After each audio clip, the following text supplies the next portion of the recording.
There are moments in life that divide everything into a before and after. Moments where you realize you'll never be the same person again. Mine happened on an isolated mountain in the Mantiqueira Range, when a stranger with a patched-up backpack pitched his tent 30 meters from mine and made me understand that running away from yourself is impossible, even at the top of the world. Lucas Martins, 34 years old. Corporate lawyer in downtown São Paulo. Sharp suits, endless merger negotiations, a fiancé the family adores, gym 5 times a week. The picture-perfect life by every standard that mattered. Except for the nightly panic attacks that leave me gasping for air. It was my therapist who suggested the trail. Not exactly in those words, of course. She suggested I reconnect with myself, process the anxiety. She didn't use the word run, but that's what I heard. Running from the office, from Mariana's demands about the wedding, from my own reflection in the mirror. 5 days, 40 kilometers, alone in the mountains. I'd come back with clarity, ready to set the date and move forward. All I needed was this time away to fix myself. The Mantiqueira Range in May has a golden light that cuts through the Atlantic forest and softens everything. The air is thin and cold. Getting out of the car that Thursday, all I could think was, finally alone. No clients, no Mariana, no after-work drinks, just me, my expensive backpack, and silence stretching out for miles. The first few hours of the hike were exactly what I expected. Physically challenging, but manageable. I'm no trail athlete, but the gym prepared me well enough. I climbed the steep slopes with methodical determination, stopping to drink water at regular intervals, checking the GPS on my phone every half hour. Everything controlled, everything predictable. I should have realized that was the problem. But the false sense of control is always the last thing to die before chaos strikes. I set up camp at 5 in the afternoon in an isolated clearing. A perfect spot, sheltered and far from the main trail. I pitched the tent with the efficiency of someone who's memorized the manual. I was making dinner when I heard footsteps. My first thought was irritation. I had chosen this place precisely because it was remote. This trail wasn't popular this time of year. Low season, the park guide had said. Few people. I had counted on that. Then he appeared at the edge of the clearing. Tall, with the build of someone who lives outdoors, not a gym body.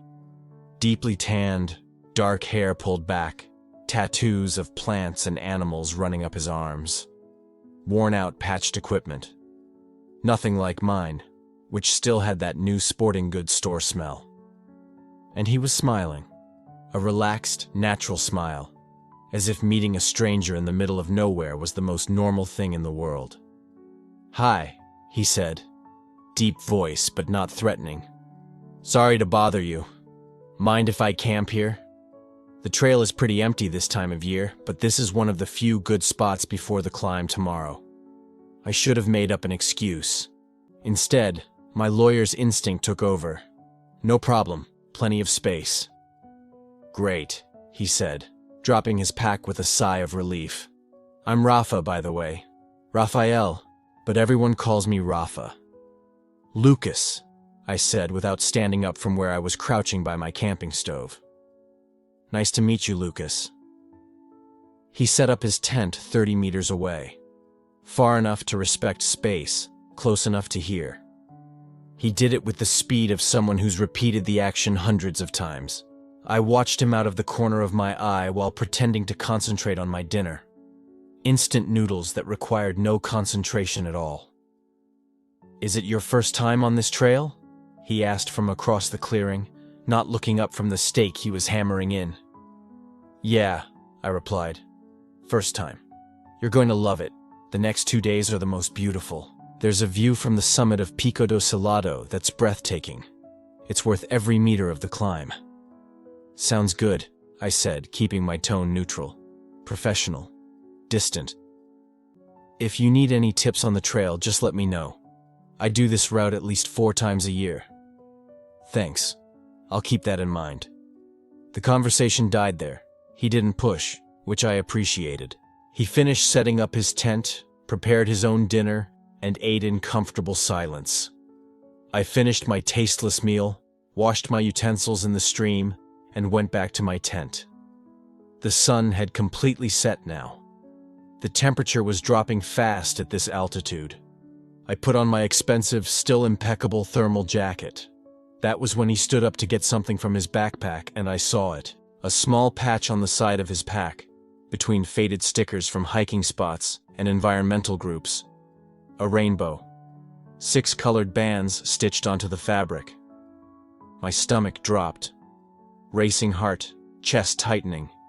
The precursor to panic. That patch meant Rafa was gay, openly, comfortable enough to announce it to the world. I was camping 30 meters away from the kind of person I'd spent 15 years avoiding. Not because I hated them. God, no. I envied them. I envied them with an intensity that made me physically ill. I envied the freedom, the authenticity, the ability to simply exist without constantly performing for an invisible audience that judged every movement, every word, every look. Rafa had returned to the small fire he'd lit. He looked my way and nodded. A simple goodnight gesture, nothing more. I forced a nod back and quickly went inside my tent.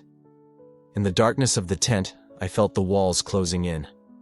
Not the nylon ones, but the ones of the life I had built. The life of expensive suits, the perfect fiancé, and expectations fulfilled. The life where I could never be like Rafa.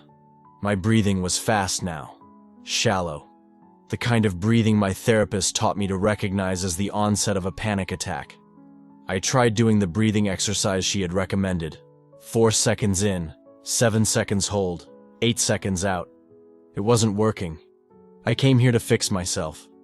To go back ready to marry Mariana and be normal.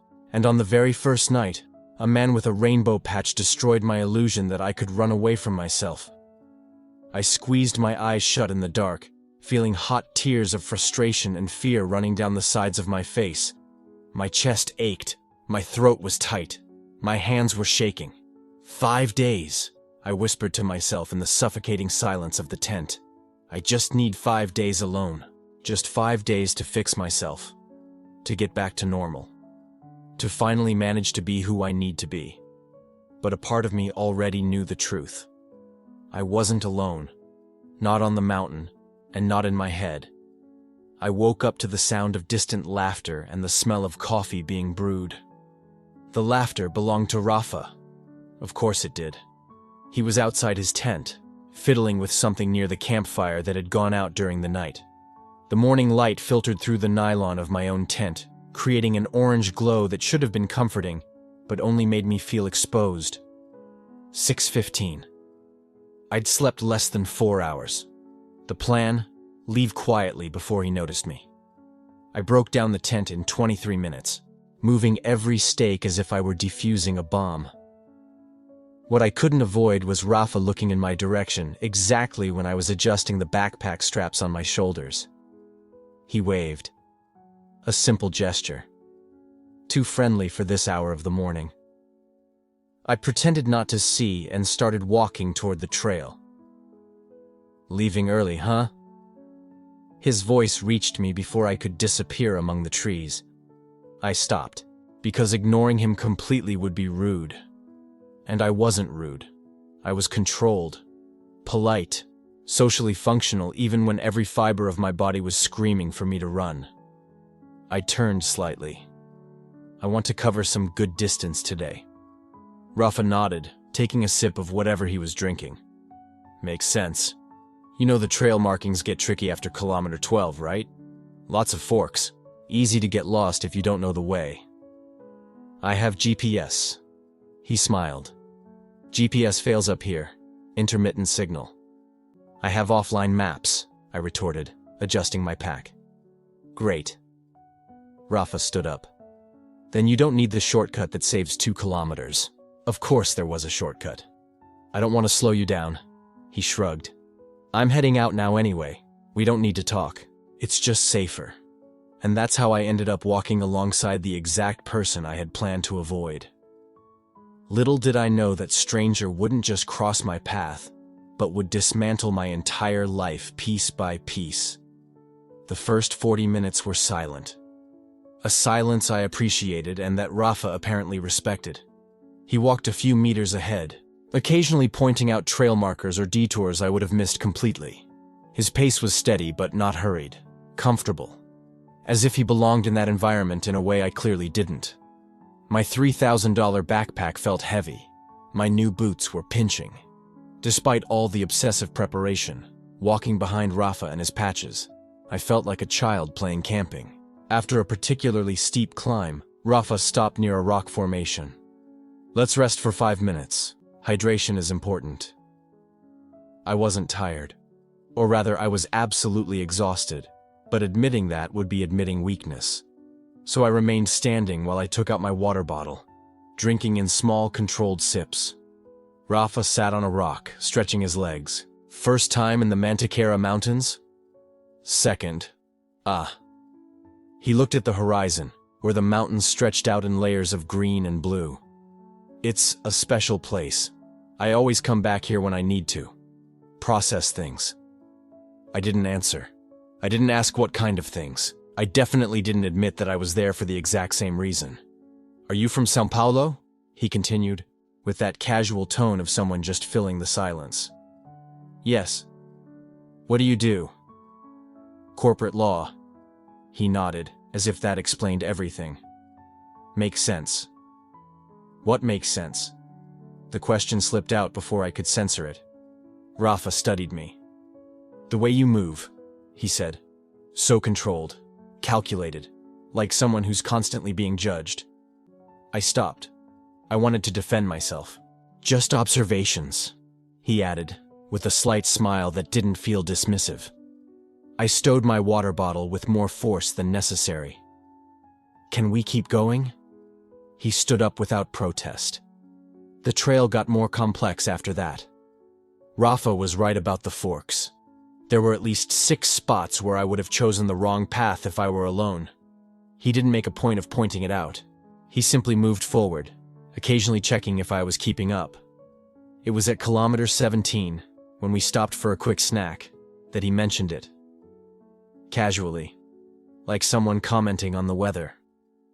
"My ex used to hike these trails with me," he said neutrally. "But he hated it, preferred the beach." I stopped chewing. Ex, as in ex-boyfriend. Unequivocal confirmation. Took me 2 years to come back here without thinking of him. But now it's my place again. You know how it is. I didn't know. I never had the freedom to associate places with people I loved in that way. I managed to swallow the granola bar. I managed to make a sound that could be interpreted as understanding. "And you?" he asked, grabbing his own water bottle. "Married? Dating?"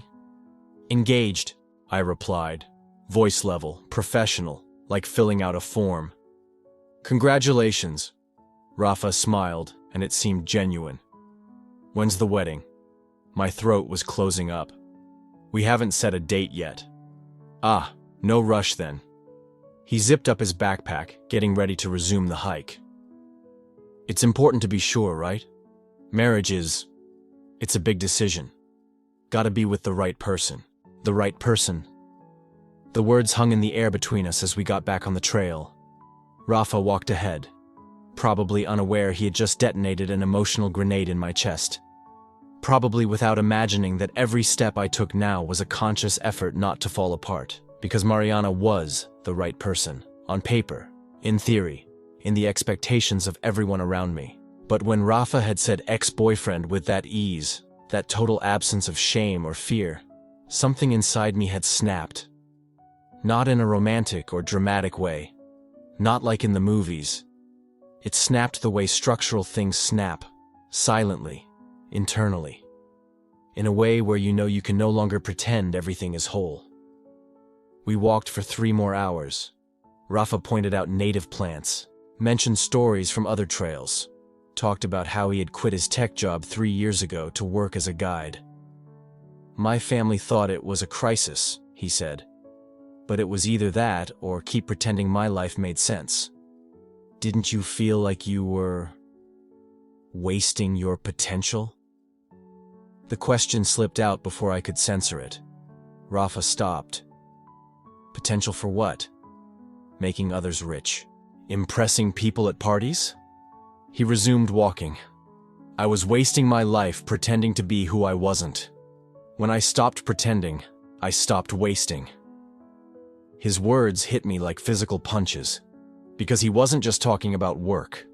And somehow, even without knowing anything about me, he had managed to articulate exactly the terror that kept me awake every night. When we reached that night's campsite, it was nearly 6 in the evening. A small plateau overlooking the valley, sheltered by ancient trees, beautiful in a way that should have made me feel something other than exhaustion. I'll set up there. Rafa pointed to a corner of the plateau. You can take the other side if you want more privacy. I should have wanted distance. Thanks, I heard my voice say. For today. For the hike. He smiled. That smile that was starting to make me uncomfortable for the simple reason that it was completely genuine. Anytime, man, the trail is safer with company. I pitched my tent mechanically. Rafa pitched his in half the time and started a fire with annoying ease. After eating our freeze-dried meals in comfortable silence, he pulled a small weather radio from his pack. Just gonna check the forecast, he murmured, tuning the frequency. What came out of the radio made my stomach drop. Weather alert, severe thunderstorm tomorrow afternoon, winds of 85 km/h, heavy precipitation, seek shelter. Rafa turned off the radio. His face was serious for the first time since I met him. Shit, he said simply. Is it bad? He looked at me, at my shiny new tent that I had bought online after reading exactly 3 reviews. It'll depend on the gear, he said carefully. Have you tested your tent in storm conditions? The answer was no. The answer was that I had pitched that tent exactly once, on the carpeted floor of my living room to make sure I knew how it worked. I'll be fine, I lied. Rafa nodded slowly, but his eyes assessed me in a way that made it clear he didn't believe me. Right. Well, if you need anything tomorrow, my tent is designed for extreme weather. 4 season. It's been through worse than this. I appreciate it, but I'll be fine. He didn't argue, just nodded and started getting ready to sleep. Lying in my sleeping bag an hour later, staring at the nylon ceiling of my tent, I processed the day's events. Rafa had an ex-boyfriend and the courage to live authentically. He existed without apologies, without performance, and tomorrow, the storm would come. I closed my eyes, feeling the walls closing in. If I had known what that rain would bring, maybe I would have run down the mountain that very night. I had come to this mountain to fix myself, to sort out my mind, to go back home ready to marry Mariana and move on with the normal life I supposedly wanted. But in a day and a half, a man with his hair tied back and nature tattoos on his arms had managed to make fixing seem more and more impossible. The problem wasn't anxiety. It was that I was trying to fix the wrong person, trying to fit into a mold that would never be mine. And now, with a storm approaching and nowhere to run, I was starting to realize that maybe fixing wasn't the answer. Maybe the answer was to stop breaking myself in the first place. My breathing picked up. I knew the pattern. I tried the breathing technique. Nothing. Because for the first time in my adult life, this wasn't vague panic. It wasn't generalized anxiety from nowhere. This was pure, sharp terror about a truth I couldn't ignore anymore. I envied Rafa, physically. Not for his career, but for the freedom to exist without performing. To say ex-boyfriend, without his voice trembling. To live a life that was his, not a life built to satisfy other people's expectations. And the storm coming tomorrow, with its 85-kilometer-per-hour winds and intense precipitation, suddenly seemed much less frightening than what was happening inside my own head. Severe weather passes, you survive. What was forming inside me wouldn't. If I kept ignoring it, it would destroy me. I opened my eyes in the darkness of the tent, silent tears streaming down the sides of my face. Tomorrow, the storm would come, and I still had no idea that the meteorological storm would be the least of my worries. I woke up to the sound of wind, not the gentle breeze that had blown for the last 2 days. This was different. A deep, constant sound, as if the mountain were breathing. I checked my phone. 5:30 in the morning. No signal, as expected. But I had downloaded the weather forecast before heading up. I opened the offline app. Cold front arriving 12 hours earlier than predicted. Sustained winds of 85 kilometers per hour. Gusts up to 100. Temperature dropping to 7 degrees. Intense precipitation starting at 2 in the afternoon. Category 1. Almost Category 2. My stomach turned. I'd bought my tent on clearance. No name brand. Ultralight. Packable. Perfect for a social media post. Completely useless for what was coming. But I couldn't think about that now. Not with everything else going on inside my head. I stepped out of the tent. The sky was lead gray, low clouds moving too fast. The temperature had dropped at least 10 degrees since yesterday. My breath formed mist in the air. Rafa was already up, taking down part of his camp. When he saw me, he waved. My heart raced, that automatic reaction, fear and something else I refused to name. He had said those words so casually last night, about his ex-boyfriend, the ease with which he'd spoken them, as if loving another man was as natural as breathing. I envied that. God, how I envied it. I walked over to my portable stove, hands trembling while I made coffee. It wasn't the cold. It was the exhaustion of not having slept right, of having spent hours staring at the tent ceiling, thinking about things I swore I'd never think about. Rafa approached, his own mug in hand. "Storm's coming early," he said. His tone was casual, but his eyes were serious. "Did you see the update?" "I did," I replied. My voice came out more controlled than I felt. "This kind of wind is no joke up here." He looked at my tent, especially in lightweight gear. "My tent will hold," I said. "Too fast, too defensive." Rafa raised his hands in a peace gesture. "Right, just, if you need help, I'm here." He went back to his camp. I stood there, staring at my coffee, feeling the familiar sensation of walls closing in. Why did I always reject help?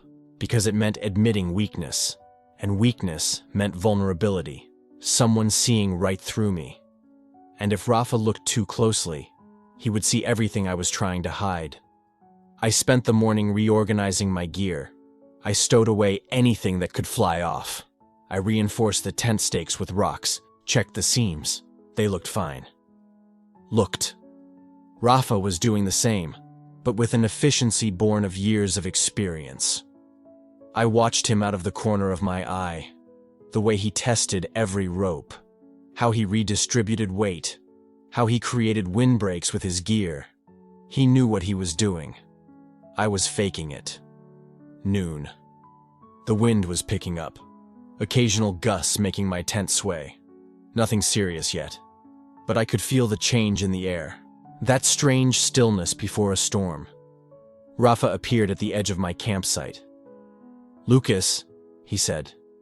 No preamble this time. "You need to go down. Now. While there's still time." "I can't," I replied. "I planned for 5 days. Still have 3 to go." "Plans change when the weather changes," he said. "There's no shame in heading down early." "I'm not going down." He studied me, that look again, as if he were seeing things I didn't want anyone to see. "This isn't about the trail, is it?" he asked softly. My chest tightened. "What are you talking about?"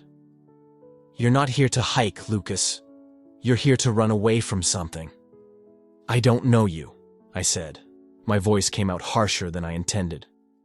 "You don't know me. Don't pretend you do." Something crossed his face, hurt perhaps, but he just nodded. "You're right," he said. "Sorry, but the warning stands. This storm is going to be serious. If your tent doesn't hold, you know where I am." He went back to his camp. I stood there, trembling. Not from the cold. Why had I been so rude? He was trying to help, and I had lashed out. Because he was right, and I couldn't admit it. 1 in the afternoon. The wind was constant now. 30, maybe 40 kilometers per hour. Black clouds gathering over the mountains to the west. I could see curtains of rain in the distance. I went into my tent. I closed all the openings. I checked the stakes one more time. I lay down in my sleeping bag, fully dressed. My phone showed 1:15. At 2:30, the first rain arrived. Not drops, not a gradual start. A wall of water. The sound was deafening against the thin fabric of the tent. The wind picked up. 50. 60. The tent walls began to flap violently. I could feel the ground shaking with every gust. 3 o'clock. Winds of 70. 80. The tent was collapsing and expanding like a diseased lung. Then, the sound. Fabric tearing. The side seam gave way. I tried to hold it together with my hands. Useless. Another tear. The seams failed in a cascade. The tent was collapsing around me. Water started pouring in. Not dripping. Gushing. In seconds, my sleeping bag was soaked. My backpack was soaked. I was soaked. The temperature was 7 degrees. I was wet to the bone. The wind was biting. Hypothermia. I had maybe an hour. Pride. Stubbornness. Fear. It all felt so stupid. I was going to freeze to death because I'd rather die than let Rafa see who I really was. And then, through the roar of the wind and rain, I heard a voice. "Lucas!" Rafa, shouting from outside. "Lucas, are you okay?" I crawled to the torn entrance of the tent. Rafa was there, completely drenched, holding a flashlight. "Your tent is trashed!" he shouted over the storm. "You need to get out now." "I can't," I shouted back. I don't know why. Pure instinct, pure terror. "You're going to die here," he said, not being dramatic, just stating a fact. "You're wet. It's cold. You have minutes, not hours." He reached out his hand. "Come on. Now. My tent is secure. You can bring your essential gear. But we have to move." I looked at his outstretched hand. Then, at my destroyed tent. At my soaked gear. At my completely unsustainable situation. Choose, Lucas. Pride or survival. I grabbed my waterproof backpack. My sleeping bag was ruined, but I had dry clothes inside the pack. I shoved in everything I could carry, and I took his hand. We ran through the storm. 30 meters felt like 3 kilometers. The wind tried to knock us down. The rain blinded us. But Rafa's hand was firm in mine. His tent was completely different from mine. Heavy, professional. Thick aluminum stakes buried deep. Guy lines properly tensioned. It was swaying in the wind, but holding firm. "Get in," he shouted, unzipping the flap. I threw myself inside. Rafa followed behind me, quickly zipping the entrance shut. Suddenly the noise died down. Not silence, it was still deafening. But compared to being exposed, it was like stepping into a bunker. Rafa clicked on a camping lantern. Soft light filled the small space. Small. God, it was small. A 2-person tent. Technically. But that meant 2 people who didn't mind being practically lying on top of each other. "Get out of those wet clothes," Rafa said. His voice was matter-of-fact, not suggestive. "You're shivering. You need to get dry before hypothermia sets in." I hesitated. He rolled his eyes. "I'm a professional guide. I've seen worse. Besides," he smiled, "I'm gay, remember? Nothing new here." That only made things worse. But I was shaking violently. It was survival. I turned away, fingers fumbling with the zipper of my coat. Everything was wet. Jacket, shirt, pants, underwear. Everything. Rafa was changing too, his back turned to me. I could see the tattoos on his back, trees, mountains, a compass. I dried myself as best I could with my microfiber towel. I put on dry clothes, thermals, warm socks, a fleece jacket. Slowly, the shivering subsided. Better? Rafa asked. I nodded. Better. He started organizing our wet gear in a corner, making space in the tiny interior. He hung things from the sides to dry. He arranged our sleeping bags side by side. We were going to be inches away from each other all night long. You saved my life, I whispered. Pride kills in the mountains, he said. He wasn't judging, just stating a fact. But you listened when it counted. That's what matters. We sat there for a moment. The storm raged outside. Gusts of wind shook the tent, but it held. Solid. Safe. I was safe. But I didn't feel safe. Because physical safety was one thing. Emotional proximity was something else entirely. Rafa looked at me. Those dark eyes. That expression that seemed to look straight through all my carefully constructed defenses. It's going to be a long night, he said. The storm isn't supposed to pass until tomorrow morning, maybe even late morning. 18 hours, minimum. 18 hours in that tiny space, no escape. Panic surged. Hey, Rafa said, are you okay? I don't know, I admitted. My voice was trembling again, but not from the cold. Panic attack? He asked. No judgment, just recognition. I get them. Sometimes, I muttered. Breathing, he asked. I nodded. 5 things you can see. I knew the exercise. Coming from him, it felt personal. Flashlight, backpack, your hands, tent, sleeping bag. 4 things you can touch. Floor, fabric, jacket, knee. Gradually, my breathing slowed. Thank you, I whispered. Don't mention it, he said. We sat in silence. The storm raged on, rain hammering, wind howling. But inside, it was warm, dry, almost cozy. Almost. Because there was nothing cozy about being so close to someone who represented everything you'd spent your entire life trying to deny. Lucas, Rafa said after a long silence. His voice was soft, hesitant. You don't have to tell me anything, but I want you to know. You're safe here. With me. Whatever is going on inside your head. You're safe. My chest constricted. Not panic, something worse. Real emotion. I know, I said. But I wasn't sure I did. Because feeling safe meant letting my guard down. Letting my guard down meant facing the truth. And the truth meant acknowledging things I'd buried so far down I'd nearly convinced myself they weren't real. Night fell. No sunset. Just a gradual transition from gray to black. Rafa turned on a second lantern, setting it to low to save battery. We ate protein bars and nuts. Not exactly a proper dinner, but no one was very hungry anyway. You said you worked in tech before becoming a guide, I said, trying to fill the silence. Why did you switch? Rafa leaned back against his pack.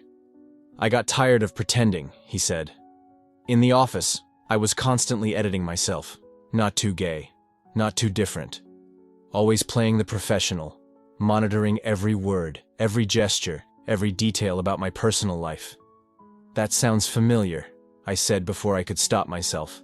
He looked at me. Does it?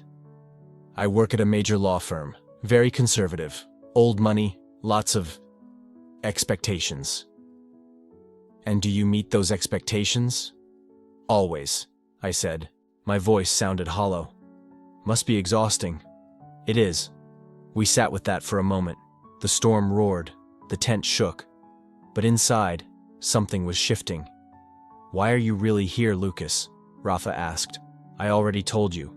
To clear my head. Clear it of what? Life, work, of everything. And your fiancée? My stomach churned. Mariana. I'd barely thought of her in 2 days. The woman I was supposed to marry. The woman I was supposed to love. She's perfect, I said. The words came out automatically. Well-mannered, smart, beautiful. My family adores her. Rafa studied me. Did you notice you didn't say you love her? I do love her, I said. Too fast, too defensive. Right, he said softly. Sorry, none of my business. Silence. Long. Uncomfortable. Then, I dated someone for 3 years, Andre. Met him after I left tech. He was incredible. At peace with himself. What happened? He wanted everything. Marriage, kids. I was still sorting through my own stuff. Wasn't ready. Rafa looked down at his hands. He ended it. And he was right. I was emotionally checked out, not really there for him. Do you regret it? I asked. Not being ready? No, he said. But I regret hurting someone who loved me because I was too scared to fully commit. He looked at me. Sometimes, the bravest thing you can do is admit you're not ready, or that you're with the wrong person, or that you're living the wrong life. My heart was pounding way too hard. I can't, I whispered. I didn't even know for sure what I was saying I couldn't do. Everything. Anything. You can't what? Rafa asked gently. I can't. I started. My voice cracked. I can't be who everyone expects me to be and also be. I stopped. Also be what? I shook my head. The words were stuck in my throat. Rafa didn't push, just waited. Patient. Present. The storm roared. The tent shook, and I felt tears starting. Silent. Involuntary. Lucas, Rafa said softly, you don't have to be afraid of me. But I was afraid. Not of him. Of myself. Of what might happen if I stopped controlling. If I stopped performing. If I stopped lying. Of what might happen if finally, after 34 years, I told the truth. I couldn't sleep. How could I? The storm raged on outside, battering the tent walls as if trying to rip us off the mountain. But it wasn't the wind keeping me awake. It was him. Rafa. So close I could feel the heat of his body. So present that his every breath seemed to echo in the tight space between us.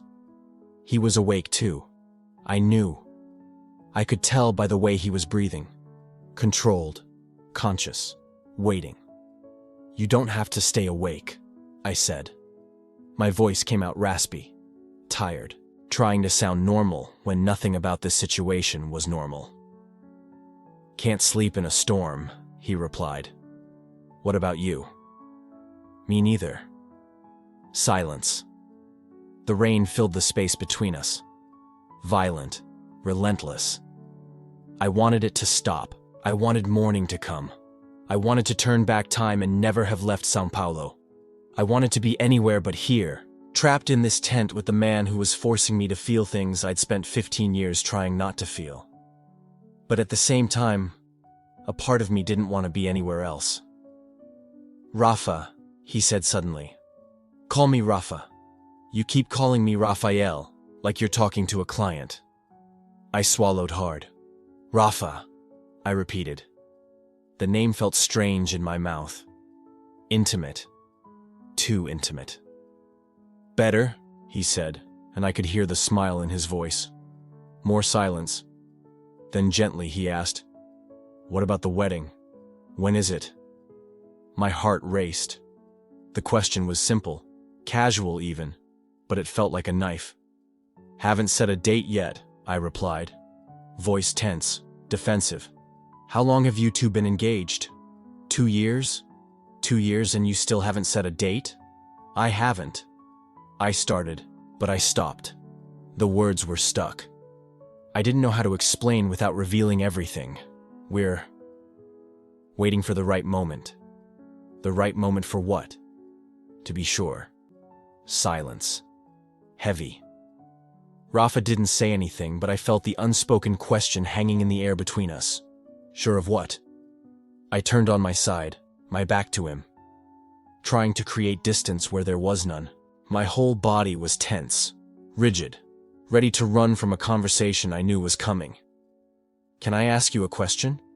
His voice was soft, judgment-free, but that only made it worse. Depends on the question. Do you love her? My stomach turned. I do, I answered too quickly. Automatic. The answer I had rehearsed 1,000 times. That's not what I asked. I closed my eyes, took a deep breath, tried to control myself. But my voice cracked when I spoke. Yes, that is what you asked. No, Rafa said calmly. I asked if you love her. You answered that you do. But you didn't answer my question. I don't understand the difference. I think you do.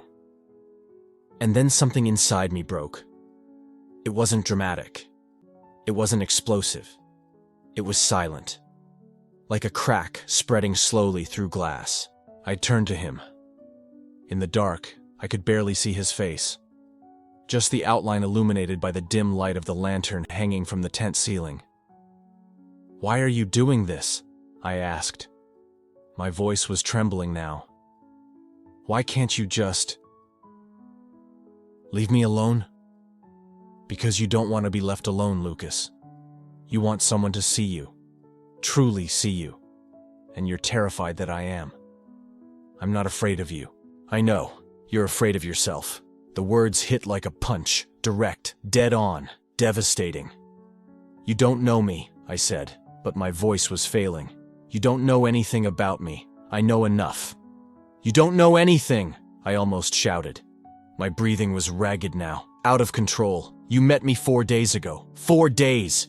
And you think you can just show up in my life and decide who I am. I'm not deciding who you are, Rafa said calmly.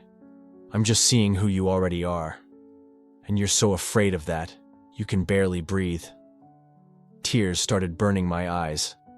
I held them back, refused to let them fall. Not in front of him. Not now. But Rafa didn't stop.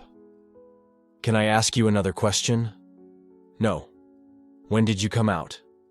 Absolute silence. My heart stopped. Literally stopped for a second before slamming back against my chest. Violent. I don't. I started. I don't know what you're talking about. Lucas. I'm not. Lucas. My throat closed up. My whole body was shaking now. Not from cold. From pure terror. And then, for the first time in 15 years, I crumbled. I never came out. I whispered. My voice broke completely. The tears started to fall. Silent. Involuntary. Uncontrollable. I never came out because I can't. I can't do it. I can't be. I can't even say the word. You don't need to say anything, Rafa said softly. Just breathe. But I couldn't breathe. My chest was tight. My hands were shaking. I was having a panic attack. I recognized the signs because I'd had them before. Alone. In the office bathroom. In the car, after work. In bed next to Mariana while she slept. But never in front of another person. Never with a witness. I sat up. Hands on my knees. Trying to pull in air. But I couldn't. It wouldn't go in. My chest hurt. My head was spinning. And then I felt hands on my shoulders. Firm. Gentle. Real. Look at me, Rafa said. Lucas, look at me. I looked up. Through the tears, I saw his face. Calm. Present. Unafraid. Breathe with me, he said. Inhale. Pause. Exhale. He took a deep breath, exaggerating the movement so I could see. I tried to copy him. Failed the first time. Tried again. This time a little air got in. That's it. Again. With me. We breathed together. In the dark. In the storm. Until my heart started to slow down. Until my chest started to loosen. Until I could finally pull in a full breath. Better? He asked. I shook my head. I don't know. He didn't let go of my shoulders. He just stayed there. Holding on. Waiting. And then the words started coming out. Unplanned. Unfiltered. Just pouring out. I can't. I started. My voice was hoarse. Broken. I can't keep pretending. I can't marry her. I can't lie anymore. The tears fell freely. I'm tired. Tired of pretending. Of being afraid. of building a life on a lie and not knowing who I am when I stop performing. Rafa said nothing, just held me. And that was everything. It was everything I needed. I didn't need advice. I didn't need validation. I didn't need him to tell me it was okay, because it wasn't okay. Nothing was okay. But he was there, witnessing, seeing, and not running away. "How long?" he asked softly after a long silence. "How long have you known?" My breath shuddered. "Always," I answered. "My whole life I've always known. Since I was a kid and noticed I watched boys the way my friends watched girls. Since I was 15. First kiss. A guy from the team, in the locker room. He said it was a joke. I believed him because it was easier. Then college. Some moments. Always secret. Always guilty. Always telling myself it was temporary. That it would go away. That once I found the right girl, everything would click into place." "And did you find the right girl?" Rafa asked gently. "I met Mariana," I replied. "She's incredible. She's everything I'm supposed to want. Beautiful, smart, from a good background. Everyone adores her. My family, my co-workers. She's perfect. But you don't love her." It wasn't a question. I couldn't argue. I tried. I tried so hard. I figured if I just tried hard enough, performed well enough, maybe it would become real. Maybe I'd feel for her what I was supposed to feel.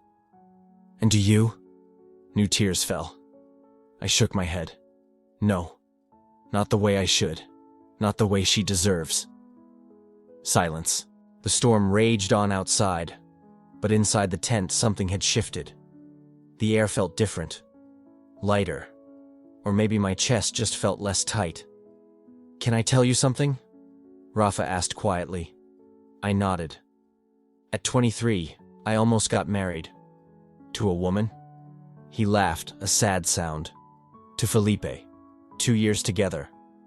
All kept secret. His family was very religious, he had everything to lose. I thought love would be enough. What happened? 3 days before the wedding, he broke up with me. Said he couldn't do it. That he couldn't disappoint his family. That he had to choose between being happy and being accepted. And he chose to be accepted. Rafa nodded. He married a distant relative 6 months later. 2 kids now. Beautiful house. Great job. The whole package, everything he was supposed to want. And is he happy? Rafa met my eyes in the dark. What do you think? I didn't answer. I didn't need to. You know what I learned? Rafa said. You can build something that looks perfect on the surface. But if it's not real, you wake up at 50 and realize you spent your whole life as someone else. The words cut deep. Very deep. I'm 34, I said, my voice small. And I don't know how to stop living the life everyone expects. Start with one person, Rafa said softly. Be honest with them. Then another. Then another. And eventually, you're too honest to go back to the lie. What if I lose everything? Then you lose it all. And you build something real instead. What if I can't? Then keep pretending, he said, not unkindly. Get married, have kids, build the life everyone wants, and die a little every day knowing it's a lie, until one day the lie is all that's left. I was sobbing now, completely, out of control, my whole body shaking with the weight of 15 years of secrets finally coming out. And Rafa held me. Not romantically, not sexually, just humanly. Like one human being holds another who is falling apart. I'm here, he said softly. You don't have to be afraid. Not of me. Not right now. But I am afraid, I whispered against his shoulder. I'm so afraid. I know. But you're not alone. And in that moment, in that cramped tent in the middle of a violent storm in the Mantiqueira Mountains, I finally let go. All the tension, all the control, all the performance, I just let go. And for the first time in 15 years, I breathed. We stayed like that for a long time. I don't know how long. Time had lost its meaning. The storm raged on. The rain hammered down. The wind pushed. But inside the tent, there was stillness. Gradually, my breathing steadied. The tears stopped. My body relaxed. "You're going to be fine," Rafa said quietly. "I don't know if I will be." "You will. Not right now, but you will." "How do you know?" "Because you finally told the truth. And once you say it out loud, you can't go back." "Not really." I didn't answer. I just closed my eyes, exhausted, completely drained, like I had run a marathon. "Sleep," Rafa said. "I'll stay awake, in case the storm gets worse." "No, you need to sleep too." "I'll sleep, just after you do." I wanted to argue, but I didn't have the energy. My body was giving up, surrendering, finally allowing the rest I had denied myself for so long. "Thank you," I whispered, my voice barely audible. "For what?" "For not running away." Silence, then, softly. "Never, Lucas. I would never run away from you." And with those words, I finally let sleep take me. For the first time in 15 years, I slept without fear. For the first time in my entire life, I slept as myself. I woke up to gray light filtering through the tent canvas. I had no idea what time it was. I didn't care. My body was warm. So warm. It took a few seconds to realize why. I was pressed against Rafa, face against his shoulder, legs intertwined. We slept like that all night. And I didn't feel panic. Not once. I took a deep breath. I felt the heat of his body, the smell of sweat, damp earth, something that was uniquely his. For the first time in 15 years, I woke up without that suffocating feeling, without that crushing weight on my chest. I should pull away. I should create distance. That's what Lucas Martins would do. The Lucas who existed 2 days ago. But that Lucas was dead. I didn't know who I was now. But I knew I wasn't that man anymore. Except there was one cruel detail. My old life was still down there, intact, waiting to swallow me back up. Rafa moved. He turned his head slightly. I felt his eyes on me before I saw them. "Good morning," he said, his voice raspy from sleep, soft. "Good morning." Silence. Neither of us moved. "Did you sleep?" he asked. "Yes. I slept. For the first time in a long time, I actually slept." Rafa nodded, said nothing, just stood there, waiting. No rush, no pressure. Eventually, I pulled away. Slowly. I sat on the sleeping bag, my back hunched under the tent's low ceiling. My muscles were sore. Everything hurt. But it was a good hurt. Physical. Real. I started. Stopped. I didn't know what I needed. "Coffee," Rafa offered, small smile, almost imperceptible. I nodded. We stepped out of the tent into a transformed world. The storm had passed completely. The sky was clear, deep blue. The air had that impossible freshness that only comes after heavy rain. Trees glistening, leaves still dripping, the ground muddy but firm. Everything seemed different. Or maybe I was different. Rafa set up the small stove, put water on to boil, precise, practical movements. I stood there, watching, not knowing how to help, not knowing what my role was here. "You can grab the mugs," Rafa said, without looking at me. "They're in the side pocket of my backpack." Something so simple, so normal, but it gave me a purpose. I found the mugs, scratched metal, used, real. We sat on rocks near the stove, side by side, not too close, but close enough. The coffee was terrible, instant, bitter, perfect. I drank in silence. Rafa too. "What do I do now?" The words came out before I could stop them. Rafa looked at me, those calm eyes, patient. "You stop pretending," he said. "Everything else will work itself out. But I have a whole life built up. An engagement, a job, a family that expects certain things from me.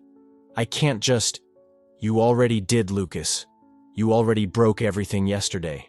Now decide. Glue the pieces back together or build something new." My breathing became irregular.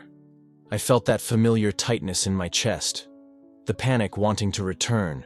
Rafa put his hand on my shoulder, firm, present. "You don't have to decide everything today," he said. "You just need to keep being honest. First with yourself, then with the rest of the world." I nodded, not because I agreed, but because I didn't have the energy to disagree. It took us almost 2 hours to break camp. Normally, I would have done it all in 40 minutes. Efficient, systematic, controlled. But today I moved slowly, folding canvas, coiling rope, adjusting backpack straps, as if every movement was new, as if I were learning to exist in my own body. Rafa didn't rush me, just did his work. Sometimes our eyes met. He smiled, small, almost imperceptible, but it was there. We started walking around 10 in the morning.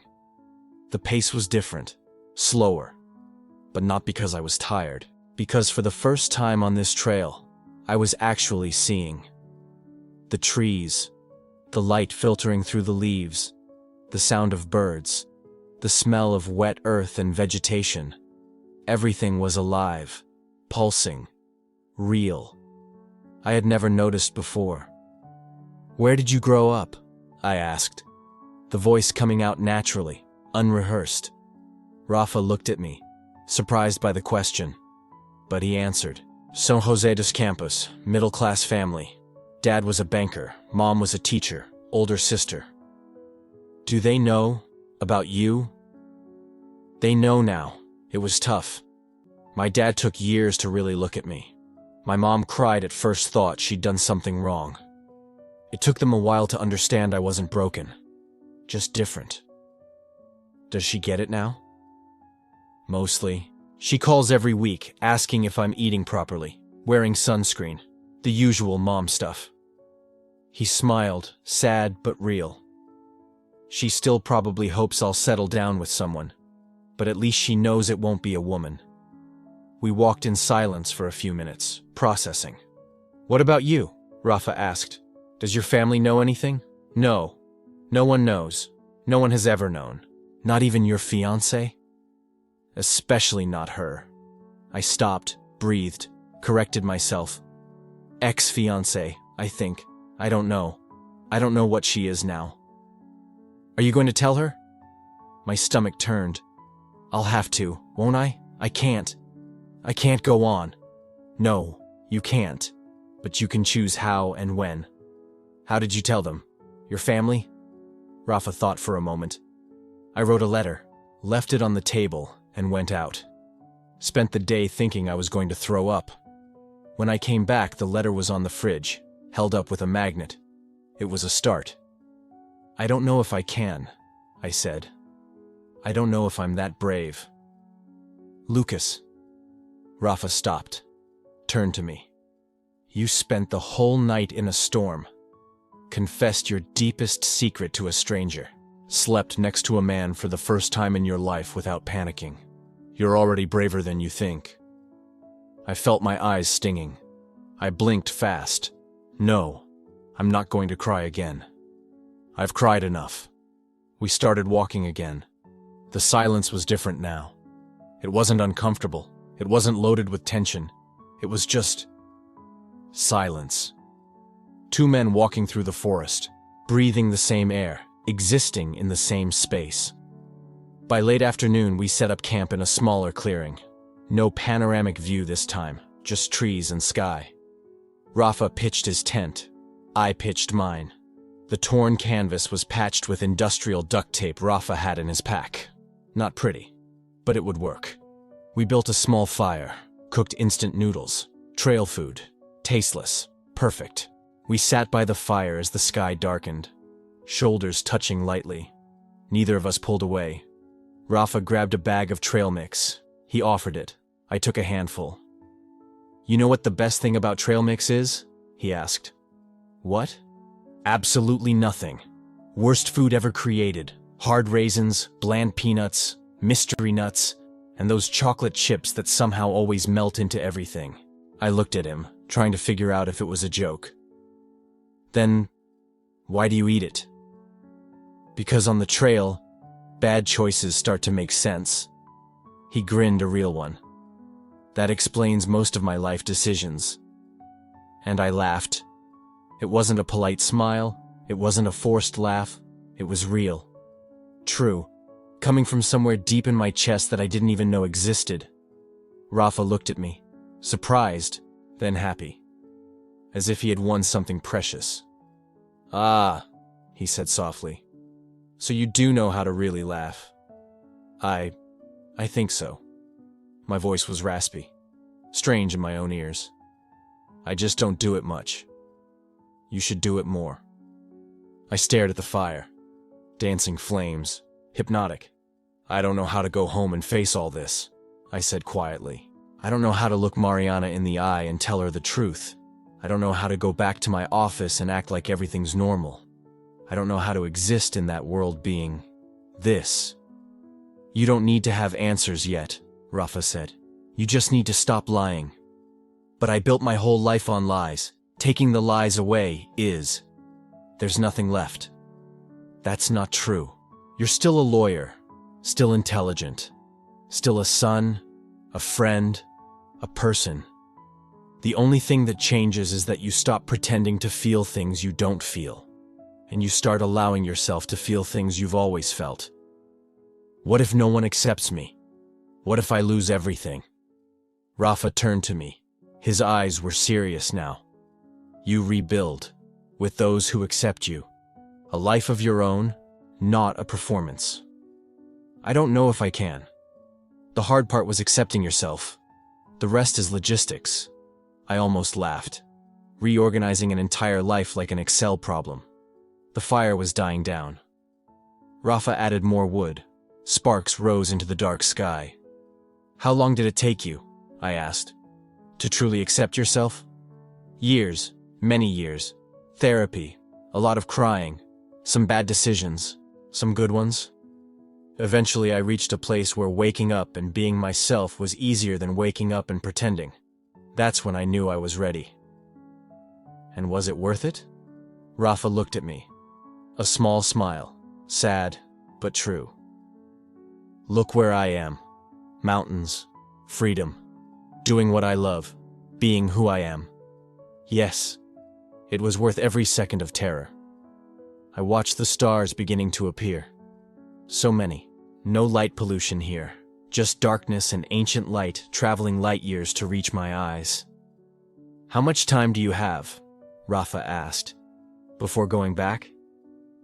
"Tomorrow is the last day. Then I drive back to São Paulo. I'm back in the office on Monday." "And Mariana?" "Dinner's set for Monday night. She wants to finally pick a wedding date." My voice cracked. "She's excited. She said she's waited long enough." A heavy silence. "Are you going to tell her before dinner?" "I don't know. Maybe. I probably should. It's not fair to let her prepare for a conversation that's not going to happen." "No. It's not fair. None of this is fair," I said bitterly. "For her. For me. For my family. 15 years wasted trying to be someone I never was." "They weren't wasted," Rafa said firmly. "You were surviving, doing the best you could with the tools you had. Don't blame yourself for taking time to find courage. Some journeys take time." I wanted to believe him. I stared at the fire until my eyes burned. Fatigue finally setting in. My body felt heavy. My mind was exhausted. "I'm going to sleep," I said, standing up slowly. My joints cracked. Rafa nodded. "Good night, Lucas." I turned away, hesitated. Then I came back. I turned to him. "Rafa?" "Yes?" "What happens when you go home?" Rafa looked at me, confused. I'll do a few more trails, give some lessons, live my life. No, I said in a low voice. What happens when I go home? Rafa's face softened. Understanding dawned. I don't know, Lucas. What do you want to happen? I don't know. I don't know anything anymore. Then find out. No rush, no pressure, but be honest. With me, with yourself, with what you really want. And if what I want isn't possible, then you'll deal with it. But at least it'll be the truth. I stood there looking at him. This man who appeared out of nowhere, who held my hand during the storm, who saw me crumble and didn't run away.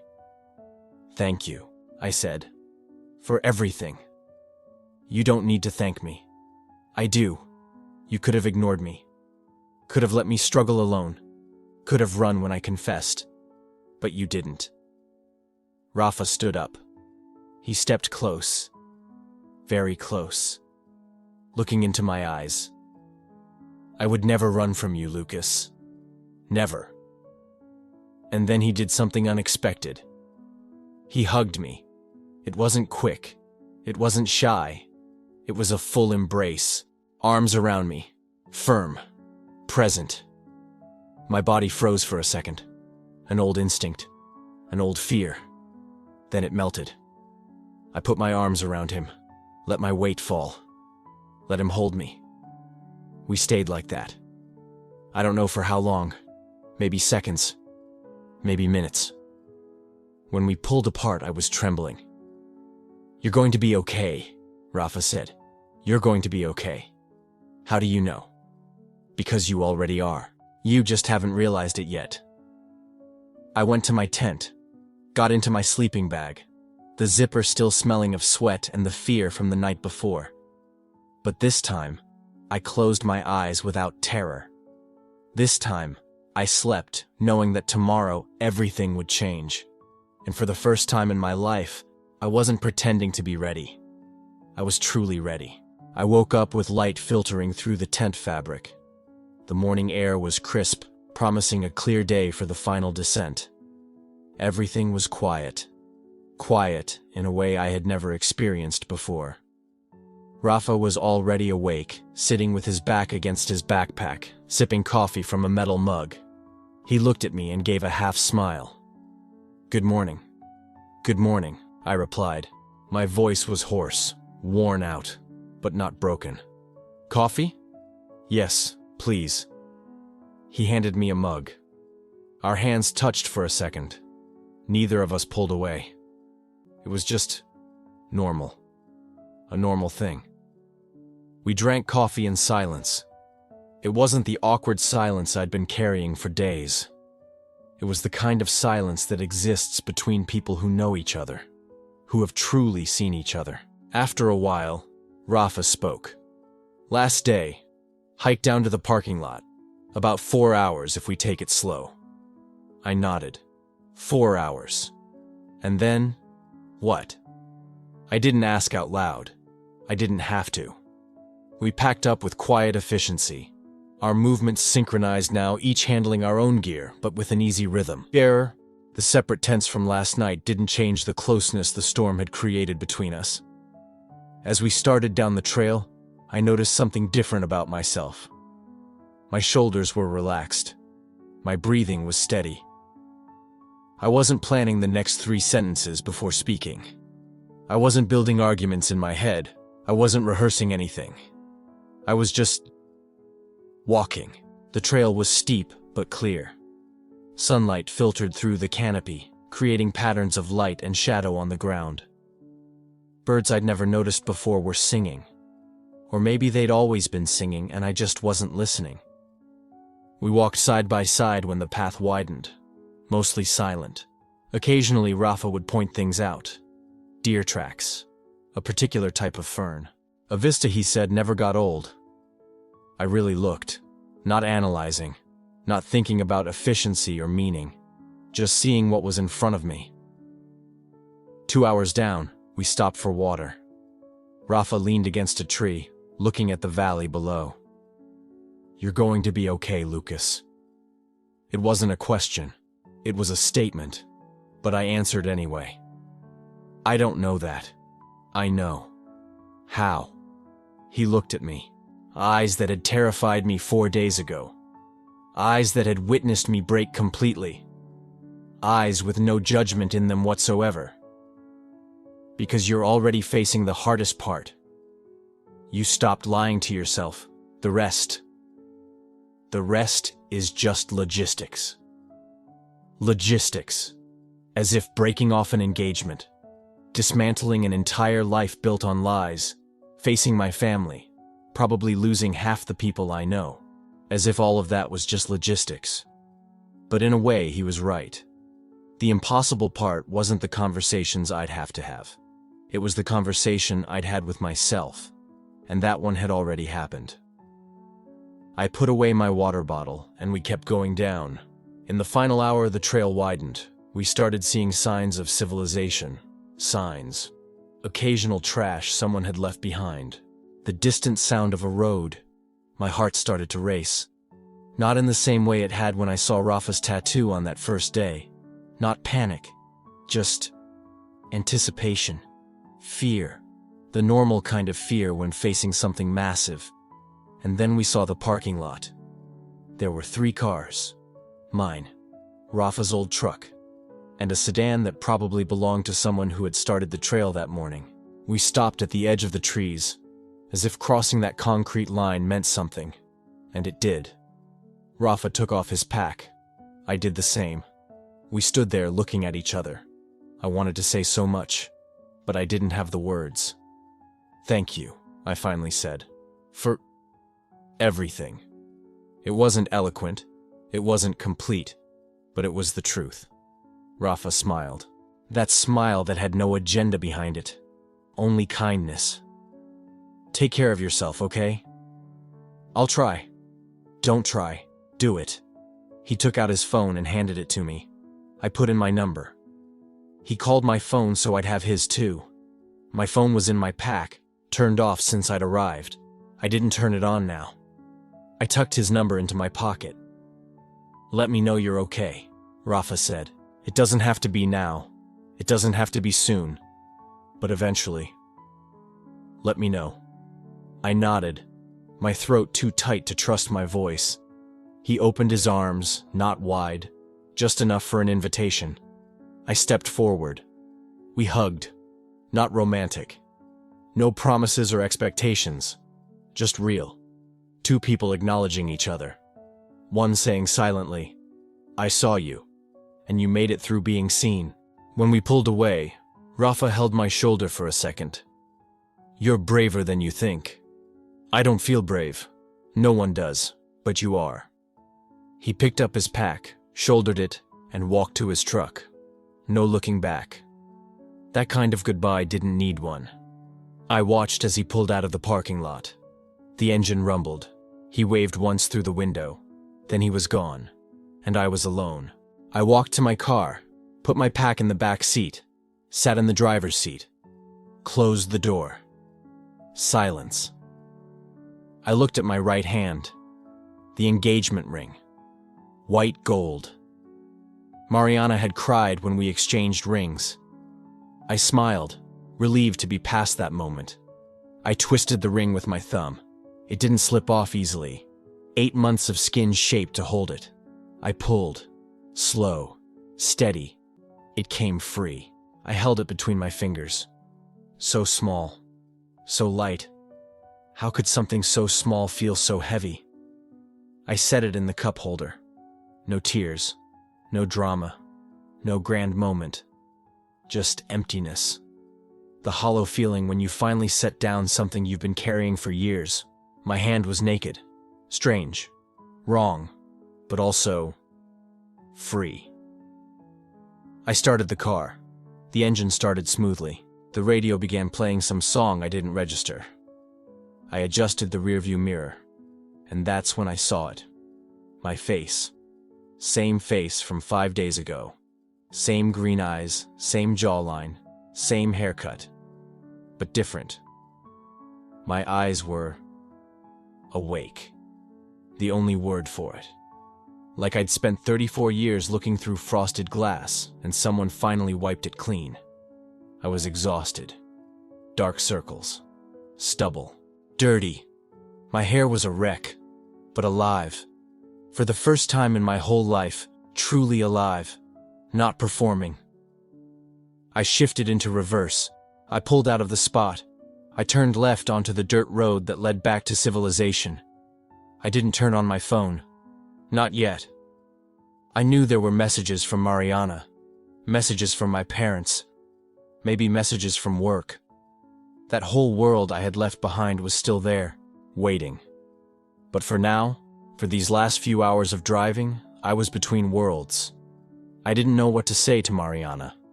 How to have that conversation. If my parents would accept me or reject me, if I'd keep my job, where I'd live, how to rebuild without the lies. I didn't know anything, but for the first time, not knowing didn't terrify me, because I was finally asking the right questions. Not anymore. How do I fix this? How do I get back to normal? How do I make this anxiety stop? Instead, who am I without the pretense? What life do I want when I choose truth? Who do I become when I stop hiding? I drove. The dirt road turned to asphalt. The trees became sparser. Signs of civilization increased. And somewhere between the mountain and the city, I realized something. I wasn't returning fixed. I wasn't returning with all the answers. I was returning real, and that was enough. I looked in the rearview mirror one last time. I don't know what's ahead, I thought, but I finally know what I'm leaving behind. I stepped on the gas, and I drove.